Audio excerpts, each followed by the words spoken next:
ಎಲ್ರಿಗೂ ನಮಸ್ಕಾರ. ಪ್ರೀತಿಯೋಗ ಹಾಗೂ ಆಯುಷ್ಮಾನ್ ಯೋಗಗಳು ಶಕ್ತಿಶಾಲಿ ಮತ್ತು ಶುಭ ಯೋಗಗಳು. ಹಾಗೂ ಇವತ್ತು ರವಿವಾರದ ದಿನ ಈ ಶಕ್ತಿಶಾಲಿ ಯೋಗಗಳು ಒಟ್ಟಿಗೆ ಬಂದಿವೆ. ಹಾಗಾಗಿ ಇವತ್ತು ನಾವು ಒಂದು ಶಕ್ತಿಶಾಲಿ ಸೂರ್ಯ ಮಂತ್ರವನ್ನು ಕೇಳುವ. ಈ ಮಂತ್ರವನ್ನು ಇವತ್ತು ಭಕ್ತಿಯಿಂದ ಬೆಳಿಗ್ಗೆ ಮತ್ತು ಸಂಜೆ 108 ಬಾರಿ ಕೇಳಿದ್ರೆ ಮನೆಯಲ್ಲಿರುವ ಜಗಳಗಳು ಬಗೆಹರಿಯುತ್ತವೆ. ವೈವಾಹಿಕ ಜೀವನ ಸುಖಮಯವಾಗಿರುತ್ತದೆ. ಆಯುಷ್ಯ ವೃದ್ಧಿಯಾಗುತ್ತದೆ. ಅಪಾರ ಪುಣ್ಯ ಫಲಪ್ರಾಪ್ತಿಯಾಗುತ್ತದೆ. ರೋಗ ಮತ್ತು ಶೋಕ ನಾಶವಾಗುತ್ತದೆ. ಧನ ಸಂಪತ್ತು ಪ್ರಾಪ್ತಿಯಾಗುತ್ತದೆ. ಆರೋಗ್ಯ ರಕ್ಷಣೆಯಾಗುತ್ತದೆ. ಆದರೆ ಈ ಮಂತ್ರದ ಮುಖ್ಯ ಫಲ ಪಾಪನಾಶ. ಈ ಮಂತ್ರದಲ್ಲಿ ಏನು ಹೇಳಿದ್ದಾರೆಂದರೆ, ಈ ಮಂತ್ರವು ಈ ಜನ್ಮದ ಪಾಪ ಮತ್ತು ಜನ್ಮ ಜನ್ಮಾಂತರಗಳ ಪಾಪವನ್ನು ನಾಶ ಮಾಡುತ್ತದೆ ಎಂದು. ಈ ಮಂತ್ರದಲ್ಲಿ ಮುಂದೆ ಏನು ಹೇಳ್ತಿದ್ದಾರೆಂದ್ರೆ, ಮನೋವಾಕ್ ಕಾಯಜ ಪಾಪಗಳು ಕೂಡ ನಾಶವಾಗುತ್ತವೆ ಎಂದು. ಇದರ ಅರ್ಥ, ಮನಸ್ಸಿನಲ್ಲಿ ಬೇರೆಯವರ ಬಗ್ಗೆ ಕೆಟ್ಟದು ಯೋಚಿಸಿದ್ದಾಗ ಮಾಡಿದ ಪಾಪ ನಾಶವಾಗುತ್ತದೆ. ವಾಕ್ಪಾಪ ಅಂದರೆ ಬೇರೆಯವರ ಬಗ್ಗೆ ಕೆಟ್ಟದ್ದನ್ನು ಮಾತನಾಡಿ ಮಾಡಿದ ಪಾಪ. ಕಾಯಜ ಪಾಪ ಅಂದರೆ ಶರೀರದಿಂದ ಮಾಡಿದ ಪಾಪ ಎಂದು ಅರ್ಥ. ಈ ಮೂರೂ ರೀತಿಯ ಪಾಪಗಳು ಈ ಮಂತ್ರವನ್ನು ಕೇಳುವುದರಿಂದ ನಾಶವಾಗುತ್ತದೆ. ಇಷ್ಟೇ ಅಲ್ಲದೆ ಈ ಮಂತ್ರದಲ್ಲಿ ಗೊತ್ತಿದ್ದು ಅಥವಾ ಗೊತ್ತಿಲ್ಲದೆ ಮಾಡಿದ ಪಾಪಗಳು ಕೂಡ ನಾಶವಾಗುತ್ತವೆ ಎಂದು ಹೇಳಲಾಗಿದೆ. ನಿನ್ನೆ ನಾನು ಕೇಳಿದ ಪ್ರಶ್ನೆ, ಶ್ರೀ ವಿಷ್ಣು ದೇವರ ವಾಹನ ಯಾರು ಎಂದು. ಈ ಪ್ರಶ್ನೆಗೆ ಸರಿಯುತ್ತರ ಬಿ. ಗರುಡ ದೇವರು. ಸರಿಯುತ್ತರ ಕೊಟ್ಟವರಲ್ಲಿ ಒಬ್ಬರ ಹೆಸರು ಲತಾ ಸಾಲಿಯಾನ್. ಲತಾ ಸಾಲಿಯಾನ್ ಅವರೇ ಭಕ್ತಿ ಮಾಡುವುದನ್ನು ಮುಂದುವರಿಸಿ ಅಂತ ಹೇಳ್ತಾ ಇವತ್ತಿನ ಪ್ರಶ್ನೆಯನ್ನು ನೋಡ್ವ. ನಾಳೆಯಿಂದ ಮಾಘ ಮಾಸದ ಯಾವ ಪಕ್ಷ ಶುರುವಾಗುತ್ತದೆ? ಎ. ಶುಕ್ಲ ಪಕ್ಷ, ಬಿ. ಕೃಷ್ಣ ಪಕ್ಷ, ಸಿ. ಬಣ್ಣ ಪಕ್ಷ, ಡಿ. ಲತಾ ಪಕ್ಷ. ಈ ಪ್ರಶ್ನೆಗೆ ಸರಿಯುತ್ತರ ಕೊಟ್ಟವರಲ್ಲಿ ಒಬ್ಬರ ಹೆಸರನ್ನು ನಾಳಿನ ವಿಡಿಯೋದಲ್ಲಿ ಹೇಳ್ತೇನೆ. ಬನ್ನಿ ಈಗ ಈ ಶಕ್ತಿಶಾಲಿ ಸೂರ್ಯ ಮಂತ್ರವನ್ನು 108 ಬಾರಿ ಭಕ್ತಿಯಿಂದ ಕೇಳುವ. ಅದಕ್ಕಿಂತ ಮುಂಚೆ ಓಂ ಶ್ರೀ ಸೂರ್ಯದೇವಾಯ ನಮಃ ಎಂದು ಕಮೆಂಟ್ ಮಾಡಿ. ಚಾನಲಿಗೆ ಹೊಸಬ್ರಾಗಿದ್ರೆ ಚಾನಲ್ ಅನ್ನು ಸಬ್ಸ್ಕ್ರೈಬ್ ಮಾಡಿ. ಹತ್ತಿರ ಇರುವ ಬೆಲ್ ಬಟನ್ ಪ್ರೆಸ್ ಮಾಡಿ. ಆಲ್ ಅನ್ನುವ ಆಪ್ಷನ್ ಅನ್ನು ಸಿಲೆಕ್ಟ್ ಮಾಡಿ. ಏತಜ್ಜನ್ಮ ಕೃತಂ ಪಾಪಂ ಯಚ್ಚ ಜನ್ಮಾಂತರಾರ್ಜಿತಂ ಮನೋವಾಕ್ಕಾಯಜಂ ಯಚ್ಚ ಜ್ಞಾತಾ ಜ್ಞಾತೆ ಚ ಯೇ ಪುನಃ ತನ್ಮೇ ರೋಗಂ ಚ ಶೋಕಂ ಚ ಮಾ ಕರೀಹಂತು ಸಪ್ತಮಿ. ಏತಜ್ಜನ್ಮ ಕೃತಂ ಪಾಪಂ ಯಚ್ಚ ಜನ್ಮಾಂತರಾರ್ಜಿತಂ ಮನೋವಾಕ್ಕಾಯಜಂ ಯಚ್ಚ ಜ್ಞಾತಾ ಜ್ಞಾತೆ ಚ ಯೇ ಪುನಃ ತನ್ಮೇ ರೋಗಂ ಚ ಶೋಕಂ ಚ ಮಾ ಕರೀಹಂತು ಸಪ್ತಮಿ. ಏತಜ್ಜನ್ಮ ಕೃತಂ ಪಾಪಂ ಯಚ್ಚ ಜನ್ಮಾಂತರಾರ್ಜಿತಂ ಮನೋವಾಕ್ಕಾಯಜಂ ಯಚ್ಚ ಜ್ಞಾತಾ ಜ್ಞಾತೆ ಚ ಯೇ ಪುನಃ ತನ್ಮೇ ರೋಗಂ ಚ ಶೋಕಂ ಚ ಮಾ ಕರೀಹಂತು ಸಪ್ತಮಿ. ಏತಜ್ಜನ್ಮ ಕೃತಂ ಪಾಪಂ ಯಚ್ಚ ಜನ್ಮಾಂತರಾರ್ಜಿತಂ ಮನೋವಾಕ್ಕಾಯಜಂ ಯಚ್ಚ ಜ್ಞಾತಾ ಜ್ಞಾತೆ ಚ ಯೇ ಪುನಃ ತನ್ಮೇ ರೋಗಂ ಚ ಶೋಕಂ ಚ ಮಾ ಕರೀಹಂತು ಸಪ್ತಮಿ. ಏತಜ್ಜನ್ಮ ಕೃತಂ ಪಾಪಂ ಯಚ್ಚ ಜನ್ಮಾಂತರಾರ್ಜಿತಂ ಮನೋವಾಕ್ಕಾಯಜಂ ಯಚ್ಚ ಜ್ಞಾತಾ ಜ್ಞಾತೆ ಚ ಯೇ ಪುನಃ ತನ್ಮೇ ರೋಗಂ ಚ ಶೋಕಂ ಚ ಮಾ ಕರೀಹಂತು ಸಪ್ತಮಿ. ಏತಜ್ಜನ್ಮ ಕೃತಂ ಪಾಪಂ ಯಚ್ಚ ಜನ್ಮಾಂತರಾರ್ಜಿತಂ ಮನೋವಾಕ್ಕಾಯಜಂ ಯಚ್ಚ ಜ್ಞಾತಾ ಜ್ಞಾತೆ ಚ ಯೇ ಪುನಃ ತನ್ಮೇ ರೋಗಂ ಚ ಶೋಕಂ ಚ ಮಾ ಕರೀಹಂತು ಸಪ್ತಮಿ. ಏತಜ್ಜನ್ಮ ಕೃತಂ ಪಾಪಂ ಯಚ್ಚ ಜನ್ಮಾಂತರಾರ್ಜಿತಂ ಮನೋವಾಕ್ಕಾಯಜಂ ಯಚ್ಚ ಜ್ಞಾತಾ ಜ್ಞಾತೆ ಚ ಯೇ ಪುನಃ ತನ್ಮೇ ರೋಗಂ ಚ ಶೋಕಂ ಚ ಮಾ ಕರೀಹಂತು ಸಪ್ತಮಿ. एतज्जन्म कृतं पापं यच्च जन्मान्तरार्जितं मनोवाक्कायजं यच्च ज्ञाता ज्ञाते च ये पुनः तन्मे रोगं च शोकं च मा करीहन्तु सप्तमी एतज्जन्म कृतं पापं यच्च जन्मान्तरार्जितं मनोवाक्कायजं यच्च ज्ञाता ज्ञाते च ये पुनः तन्मे रोगं च शोकं च मा करीहन्तु सप्तमी एतज्जन्म कृतं पापं यच्च जन्मान्तरार्जितं मनोवाक्कायजं यच्च ज्ञाता ज्ञाते च ये पुनः तन्मे रोगं च शोकं च मा करीहन्तु सप्तमी एतज्जन्म कृतं पापं यच्च जन्मान्तरार्जितं मनोवाक्कायजं यच्च ज्ञाता ज्ञाते च ये पुनः तन्मे रोगं च शोकं च मा करीहन्तु सप्तमी एतज्जन्म कृतं पापं यच्च जन्मान्तरार्जितं मनोवाक्कायजं यच्च ज्ञाता ज्ञाते च ये पुनः तन्मे रोगं च शोकं च मा करीहन्तु सप्तमी एतज्जन्म कृतं पापं यच्च जन्मान्तरार्जितं मनोवाक्कायजं यच्च ज्ञाता ज्ञाते च ये पुनः तन्मे रोगं च शोकं च मा करीहन्तु सप्तमी एतज्जन्म कृतं पापं यच्च जन्मान्तरार्जितं मनोवाक्कायजं यच्च ज्ञाता ज्ञाते च ये पुनः तन्मे रोगं च शोकं च मा करीहन्तु सप्तमी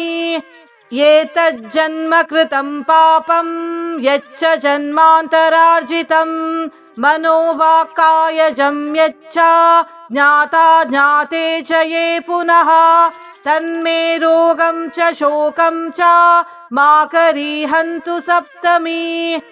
एतज्जन्म कृतं पापं यच्च जन्मान्तरार्जितं मनोवाक्कायजं यच्च ज्ञाता ज्ञाते च ये पुनः तन्मे रोगं च शोकं च मा करीहन्तु सप्तमी एतज्जन्म कृतं पापं यच्च जन्मान्तरार्जितं मनोवाक्कायजं यच्च ज्ञाता ज्ञाते च ये पुनः तन्मे रोगं च शोकं च मा करीहन्तु सप्तमी एतज्जन्म कृतं पापं यच्च जन्मान्तरार्जितं मनोवाक्कायजं यच्च ज्ञाता ज्ञाते च ये पुनः तन्मे रोगं च शोकं च मा करीहन्तु सप्तमी एतज्जन्म कृतं पापं यच्च जन्मान्तरार्जितं मनोवाक्कायजं यच्च ज्ञाता ज्ञाते च ये पुनः तन्मे रोगं च शोकं च मा करीहन्तु सप्तमी एतज्जन्म कृतं पापं यच्च जन्मान्तरार्जितं मनोवाक्कायजं यच्च ज्ञाता ज्ञाते च ये पुनः तन्मे रोगं च शोकं च मा करीहन्तु सप्तमी एतज्जन्म कृतं पापं यच्च जन्मान्तरार्जितं मनोवाक्कायजं यच्च ज्ञाता ज्ञाते च ये पुनः तन्मे रोगं च शोकं च मा करीहन्तु सप्तमी एतज्जन्म कृतं पापं यच्च जन्मान्तरार्जितं मनोवाक्कायजं यच्च ज्ञाता ज्ञाते च ये पुनः तन्मे रोगं च शोकं च मा करीहन्तु सप्तमी एतज्जन्म कृतं पापं यच्च जन्मान्तरार्जितं मनोवाक्कायजं यच्च ज्ञाता ज्ञाते च ये पुनः तन्मे रोगं च शोकं च मा करीहन्तु सप्तमी एतज्जन्म कृतं पापं यच्च जन्मान्तरार्जितं मनोवाक्कायजं यच्च ज्ञाता ज्ञाते च ये पुनः तन्मे रोगं च शोकं च मा करीहन्तु सप्तमी एतज्जन्म कृतं पापं यच्च जन्मान्तरार्जितं मनोवाक्कायजं यच्च ज्ञाता ज्ञाते च ये पुनः तन्मे रोगं च शोकं च मा करीहन्तु सप्तमी एतज्जन्म कृतं पापं यच्च जन्मान्तरार्जितं मनोवाक्कायजं यच्च ज्ञाता ज्ञाते च ये पुनः तन्मे रोगं च शोकं च मा करीहन्तु सप्तमी एतज्जन्म कृतं पापं यच्च जन्मान्तरार्जितं मनोवाक्कायजं यच्च ज्ञाता ज्ञाते च ये पुनः तन्मे रोगं च शोकं च मा करीहन्तु सप्तमी एतज्जन्म कृतं पापं यच्च जन्मान्तरार्जितं मनोवाक्कायजं यच्च ज्ञाता ज्ञाते च ये पुनः तन्मे रोगं च शोकं च मा करीहन्तु सप्तमी एतज्जन्म कृतं पापं यच्च जन्मान्तरार्जितं मनोवाक्कायजं यच्च ज्ञाता ज्ञाते च ये पुनः तन्मे रोगं च शोकं च मा करीहन्तु सप्तमी एतज्जन्म कृतं पापं यच्च जन्मान्तरार्जितं मनोवाक्कायजं यच्च ज्ञाता ज्ञाते च ये पुनः तन्मे रोगं च शोकं च मा करीहन्तु सप्तमी एतज्जन्म कृतं पापं यच्च जन्मान्तरार्जितं मनोवाक्कायजं यच्च ज्ञाता ज्ञाते च ये पुनः तन्मे रोगं च शोकं च मा करीहन्तु सप्तमी एतज्जन्म कृतं पापं यच्च जन्मान्तरार्जितं मनोवाक्कायजं यच्च ज्ञाता ज्ञाते च ये पुनः तन्मे रोगं च शोकं च मा करीहन्तु सप्तमी एतज्जन्म कृतं पापं यच्च जन्मान्तरार्जितं मनोवाक्कायजं यच्च ज्ञाता ज्ञाते च ये पुनः तन्मे रोगं च शोकं च मा करीहन्तु सप्तमी एतज्जन्म कृतं पापं यच्च जन्मान्तरार्जितं मनोवाक्कायजं यच्च ज्ञाता ज्ञाते च ये पुनः तन्मे रोगं च शोकं च मा करीहन्तु सप्तमी एतज्जन्म कृतं पापं यच्च जन्मान्तरार्जितं मनोवाक्कायजं यच्च ज्ञाता ज्ञाते च ये पुनः तन्मे रोगं च शोकं च मा करीहन्तु सप्तमी एतज्जन्म कृतं पापं यच्च जन्मान्तरार्जितं मनोवाक्कायजं यच्च ज्ञाता ज्ञाते च ये पुनः तन्मे रोगं च शोकं च मा करीहन्तु सप्तमी एतज्जन्म कृतं पापं यच्च जन्मान्तरार्जितं मनोवाक्कायजं यच्च ज्ञाता ज्ञाते च ये पुनः तन्मे रोगं च शोकं च मा करीहन्तु सप्तमी एतज्जन्म कृतं पापं यच्च जन्मान्तरार्जितं मनोवाक्कायजं यच्च ज्ञाता ज्ञाते च ये पुनः तन्मे रोगं च शोकं च मा करीहन्तु सप्तमी एतज्जन्म कृतं पापं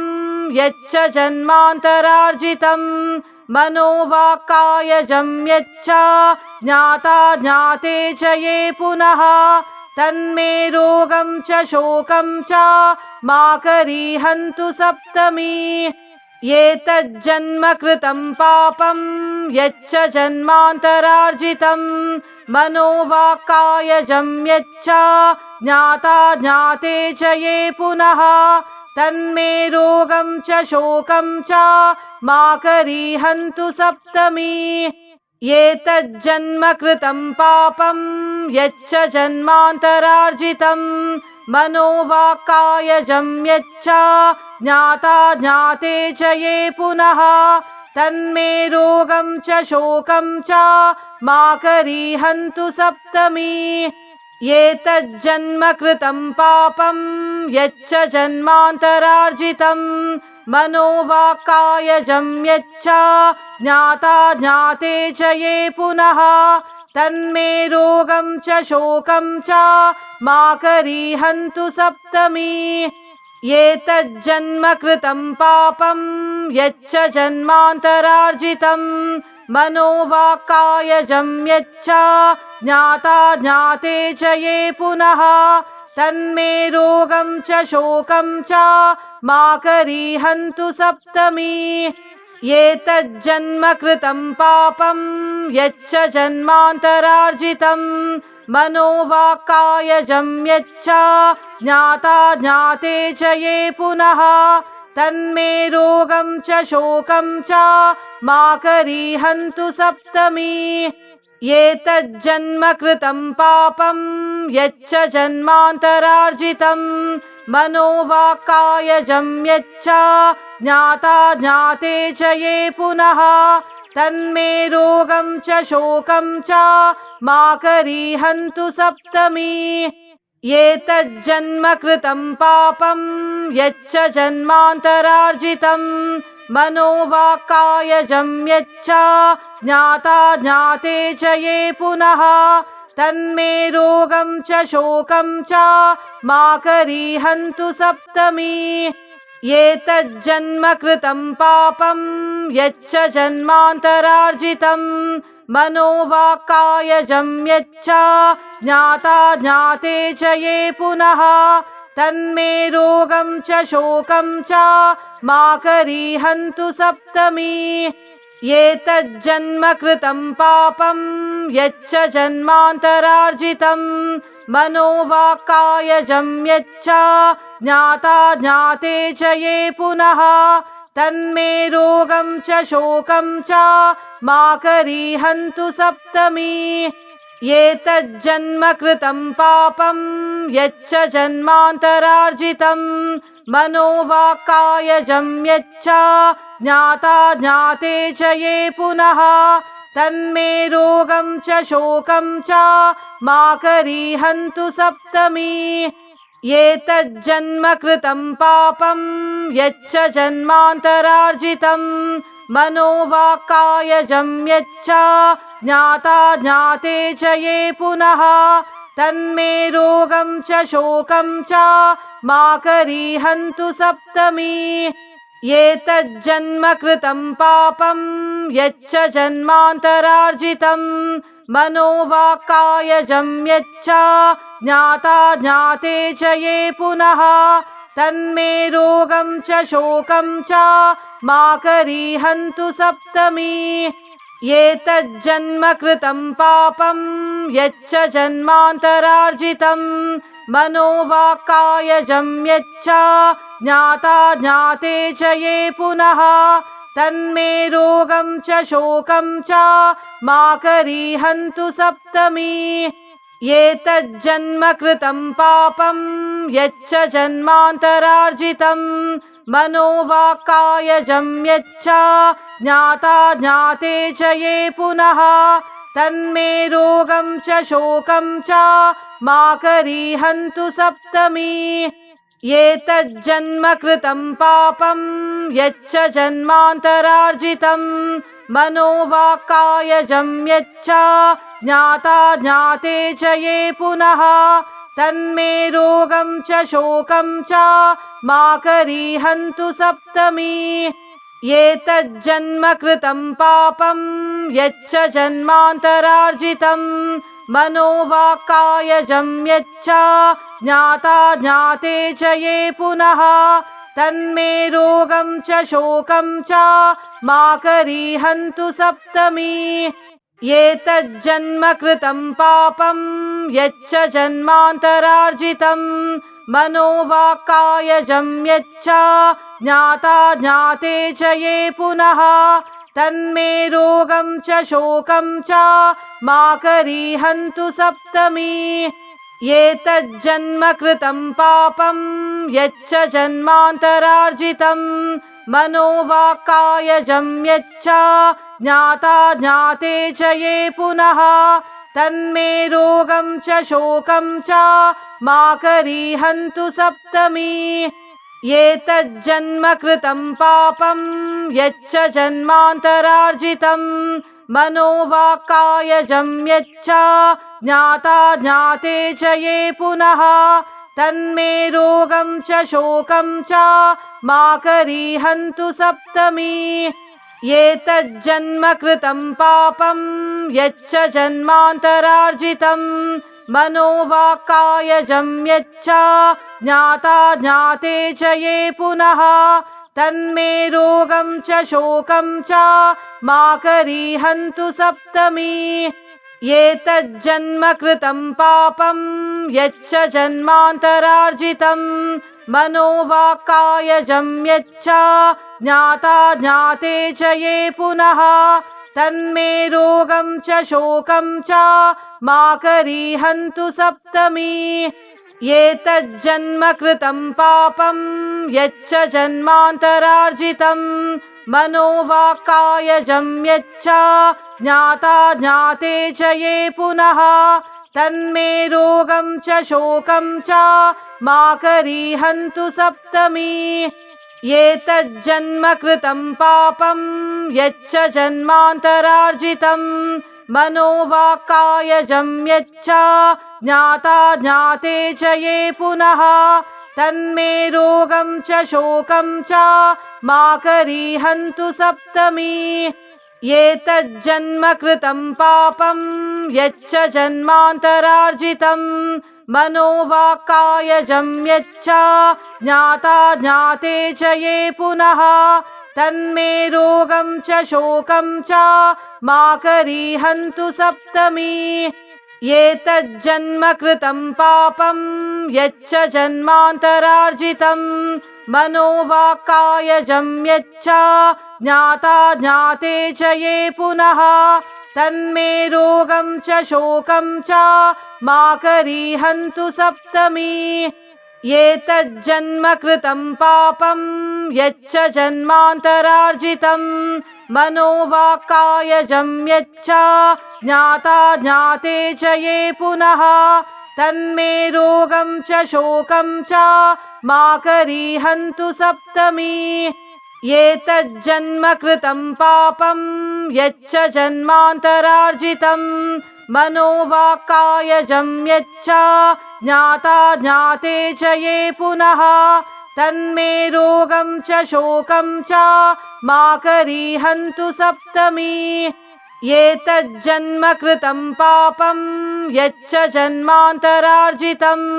मनोवाक्कायजं यच्च ज्ञाता ज्ञाते च ये पुनः तन्मे रोगं च शोकं च मा करीहन्तु सप्तमी एतज्जन्म कृतं पापं यच्च जन्मान्तरार्जितं मनोवाक्कायजं यच्च ज्ञाता ज्ञाते च ये पुनः तन्मे रोगं च शोकं च मा करीहन्तु सप्तमी एतज्जन्म कृतं पापं यच्च जन्मान्तरार्जितं मनोवाक्कायजं यच्च ज्ञाता ज्ञाते च ये पुनः तन्मे रोगं च शोकं च मा करीहन्तु सप्तमी एतज्जन्म कृतं पापं यच्च जन्मान्तरार्जितं मनोवाक्कायजं यच्च ज्ञाता ज्ञाते च ये पुनः तन्मे रोगं च शोकं च मा करीहन्तु सप्तमी एतज्जन्म कृतं पापं यच्च जन्मान्तरार्जितं मनोवाक्कायजं यच्च ज्ञाता ज्ञाते च ये पुनः तन्मे रोगं च शोकं च मा करीहन्तु सप्तमी एतज्जन्म कृतं पापं यच्च जन्मान्तरार्जितं मनोवाक्कायजं यच्च ज्ञाता ज्ञाते च ये पुनः तन्मे रोगं च शोकं च मा करीहन्तु सप्तमी एतज्जन्म कृतं पापं यच्च जन्मान्तरार्जितं मनोवाक्कायजं यच्च ज्ञाता ज्ञाते च ये पुनः तन्मे रोगं च शोकं च मा करीहन्तु सप्तमी एतज्जन्म कृतं पापं यच्च जन्मान्तरार्जितं मनोवाक्कायजं यच्च ज्ञाता ज्ञाते च ये पुनः तन्मे रोगं च शोकं च मा करीहन्तु सप्तमी एतज्जन्म कृतं पापं यच्च जन्मान्तरार्जितं मनोवाक्कायजं यच्च ज्ञाता ज्ञाते च ये पुनः तन्मे रोगं च शोकं च मा करीहन्तु सप्तमी एतज्जन्म कृतं पापं यच्च जन्मान्तरार्जितं मनोवाक्कायजं यच्च ज्ञाता ज्ञाते च ये पुनः तन्मे रोगं च शोकं च मा करीहन्तु सप्तमी एतज्जन्म कृतं पापं यच्च जन्मान्तरार्जितं मनोवाक्कायजं यच्च ज्ञाता ज्ञाते च ये पुनः तन्मे रोगं च शोकं च मा करीहन्तु सप्तमी एतज्जन्म कृतं पापं यच्च जन्मान्तरार्जितं मनोवाक्कायजं यच्च ज्ञाता ज्ञाते च ये पुनः तन्मे रोगं च शोकं च मा करीहन्तु सप्तमी एतज्जन्म कृतं पापं यच्च जन्मान्तरार्जितं मनोवाक्कायजं यच्च ज्ञाता ज्ञाते च ये पुनः तन्मे रोगं च शोकं च मा करीहन्तु सप्तमी एतज्जन्म कृतं पापं यच्च जन्मान्तरार्जितं मनोवाक्कायजं यच्च ज्ञाता ज्ञाते च ये पुनः तन्मे रोगं च शोकं च मा करीहन्तु सप्तमी एतज्जन्म कृतं पापं यच्च जन्मान्तरार्जितं मनोवाक्कायजं यच्च ज्ञाता ज्ञाते च ये पुनः तन्मे रोगं च शोकं च मा करीहन्तु सप्तमी एतज्जन्म कृतं पापं यच्च जन्मान्तरार्जितं मनोवाक्कायजं यच्च ज्ञाता ज्ञाते च ये पुनः तन्मे रोगं च शोकं च मा करीहन्तु सप्तमी एतज्जन्म कृतं पापं यच्च जन्मान्तरार्जितं मनोवाक्कायजं यच्च ज्ञाता ज्ञाते च ये पुनः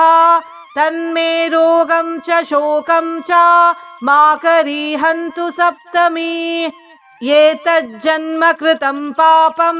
यच्च जन्मान्तरार्जितं मनोवाक्कायजं यच्च ज्ञाता ज्ञाते च ये पुनः तन्मे रोगं च शोकं च मा करीहन्तु सप्तमी एतज्जन्म कृतं पापं यच्च जन्मान्तरार्जितं मनोवाक्कायजं यच्च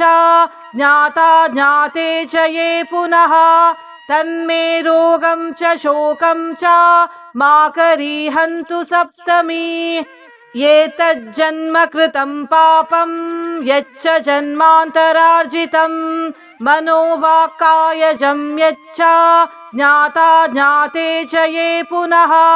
तन्मे रोगं च शोकं च मा करीहन्तु सप्तमी एतज्जन्म कृतं पापं यच्च जन्मान्तरार्जितं मनोवाक्कायजं यच्च ज्ञाता ज्ञाते च ये पुनः तन्मे रोगं च शोकं च मा करीहन्तु सप्तमी एतज्जन्म कृतं पापं यच्च जन्मान्तरार्जितं मनोवाक्कायजं यच्च ज्ञाता ज्ञाते च ये पुनः तन्मे रोगं च शोकं च मा करीहन्तु सप्तमी एतज्जन्म कृतं पापं यच्च जन्मान्तरार्जितं मनोवाक्कायजं यच्च ज्ञाता ज्ञाते च ये पुनः तन्मे रोगं च शोकं च मा करीहन्तु सप्तमी एतज्जन्म कृतं पापं यच्च जन्मान्तरार्जितं मनोवाक्कायजं यच्च ज्ञाता ज्ञाते च ये पुनः तन्मे रोगं च शोकं च मा करीहन्तु सप्तमी एतज्जन्म कृतं पापं यच्च जन्मान्तरार्जितं मनोवाक्कायजं यच्च ज्ञाता ज्ञाते च ये पुनः तन्मे रोगं च शोकं च मा करीहन्तु सप्तमी एतज्जन्म कृतं पापं यच्च जन्मान्तरार्जितं मनोवाक्कायजं यच्च ज्ञाता ज्ञाते च ये पुनः तन्मे रोगं च शोकं च मा करीहन्तु सप्तमी एतज्जन्म कृतं पापं यच्च जन्मान्तरार्जितं मनोवाक्कायजं यच्च ज्ञाता ज्ञाते च ये पुनः तन्मे रोगं च शोकं च मा करीहन्तु सप्तमी एतज्जन्म कृतं पापं यच्च जन्मान्तरार्जितं मनोवाक्कायजं यच्च ज्ञाता ज्ञाते च ये पुनः तन्मे रोगं च शोकं च मा करीहन्तु सप्तमी एतज्जन्म कृतं पापं यच्च जन्मान्तरार्जितं मनोवाक्कायजं यच्च ज्ञाता ज्ञाते च ये पुनः तन्मे रोगं च शोकं च मा करीहन्तु सप्तमी एतज्जन्म कृतं पापं यच्च जन्मान्तरार्जितं मनोवाक्कायजं यच्च ज्ञाता ज्ञाते च ये पुनः तन्मे रोगं च शोकं च मा करीहन्तु सप्तमी एतज्जन्म कृतं पापं यच्च जन्मान्तरार्जितं मनोवाक्कायजं यच्च ज्ञाता ज्ञाते च ये पुनः तन्मे रोगं च शोकं च मा करीहन्तु सप्तमी एतज्जन्म कृतं पापं यच्च जन्मान्तरार्जितं मनोवाक्कायजं यच्च ज्ञाता ज्ञाते च ये पुनः तन्मे रोगं च शोकं च मा करीहन्तु सप्तमी एतज्जन्म कृतं पापं यच्च जन्मान्तरार्जितं मनोवाक्कायजं यच्च ज्ञाता ज्ञाते च ये पुनः तन्मे रोगं च शोकं च मा करीहन्तु सप्तमी एतज्जन्म कृतं पापं यच्च जन्मान्तरार्जितं मनोवाक्कायजं यच्च ज्ञाता ज्ञाते च ये पुनः तन्मे रोगं च शोकं च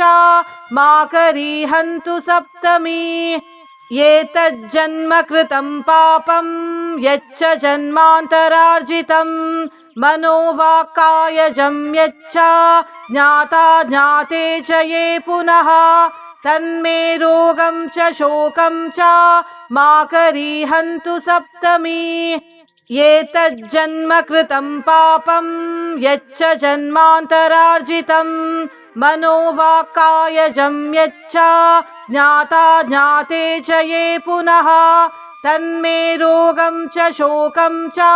मा करीहन्तु सप्तमी एतज्जन्म कृतं पापं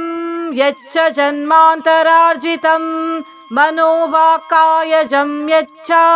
ज्ञाता ज्ञाते च ये पुनः तन्मे रोगं च शोकं च मा करीहन्तु सप्तमी एतज्जन्म कृतं पापं यच्च जन्मान्तरार्जितं मनोवाक्कायजं यच्च ज्ञाता ज्ञाते च ये पुनः तन्मे रोगं च शोकं च मा करीहन्तु सप्तमी एतज्जन्म कृतं पापं यच्च जन्मान्तरार्जितं मनोवाक्कायजं यच्च ज्ञाता ज्ञाते च ये पुनः तन्मे रोगं च शोकं च मा करीहन्तु सप्तमी एतज्जन्म कृतं पापं यच्च जन्मान्तरार्जितं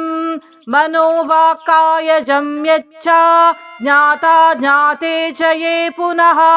तन्मे रोगं च शोकं च मा करीहन्तु सप्तमी एतज्जन्म कृतं पापं यच्च जन्मान्तरार्जितं मनोवाक्कायजं यच्च ज्ञाता ज्ञाते च ये पुनः तन्मे रोगं च शोकं च मा करीहन्तु सप्तमी एतज्जन्म कृतं पापं यच्च जन्मान्तरार्जितं मनोवाक्कायजं यच्च ज्ञाता ज्ञाते च ये पुनः तन्मे रोगं च शोकं च मा करीहन्तु सप्तमी।